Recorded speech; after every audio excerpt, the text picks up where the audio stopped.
mialko fandratana fo mistery misy lanjanteny afafiny anio agenina fanantenana fiofana amin'ny tany efa manakaiky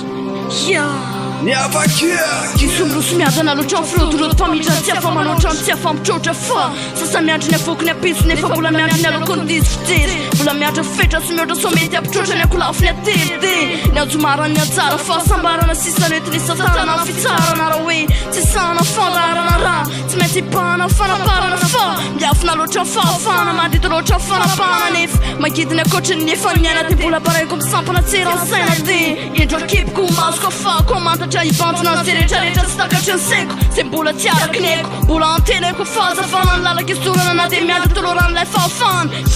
miandry ary pazan'ilay fitsarana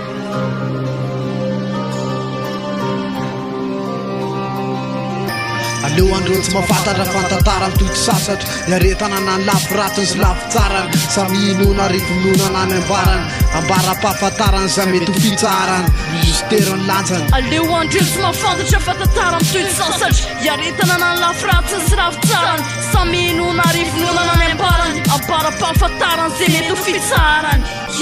sambatra manana finiavana sambatra manana fiatomboana sy fiafarana sambatra ny natao anoratra ny endriky ny afana ny fo mistery tsy mikombony miasarotra ny lalana ny evizy miteny fa tsy milavina ovina reko ny afo mandoro ny fosina fa mbola tro ihany fisainana vonina eo amin'ny fosina hiatrika sy todika mafy amin'izay mafy mbola kaiky ny elanelany tany amanapakapaka no fisainana tany ny taminy endrika ao sy mipikanao moralomotra sy mitafy ivelany manginy sao tolo sao ankehitriny na zany azaniko tsy mampanina satria jainao fa mity mivaravara finoko fa za ihany tompony fanalahidiny anony tantara ko raha tsy de farahidiny ko zany hiatra ankiliny fa ny fitiavanao tsila ny fanako fa ny mahafanamarina mahonana ninjantaniko ibaribary aleo andreo tsy mafantatra fantantara mitoky sasatra iaretana na ny lafy ratiny sy lafy tsarany samy inona rivomonana ny ambarany ambara-pahafantarany za mety ho fitsarany justerony lanjany aleo andreo tsy mafantatra fantantara mitoky sasatra iaretana na ny lafy ratiny sy lafy tsarany samy inona rivomonana ny ambarany ambara-pahafantarany zay mety ho fitsarany tsy afa miala ny fanontaniana fa mbola miandry apatonina orotsirotsiny lay fanakena lay fanaratsiana fa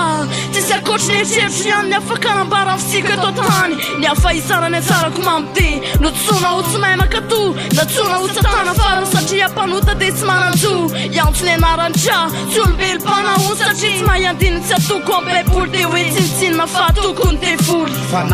fanakely azany any ampiazany mbola kamatatra amin'ny finosiny eto izy takony ary toy ny lasana ahitana mangirana amin'ny safoty ivelany dia hiditra anatin'ny dekany any finiavany ary ambany tany mamitadingana amin'seho ivelany fa endrena no antony ivelany ara-tsapa ambadiky ny tany ara-metaha eny fahinao fa izy ny fototra zay tazanao tety alany marika fa ny farany atongotra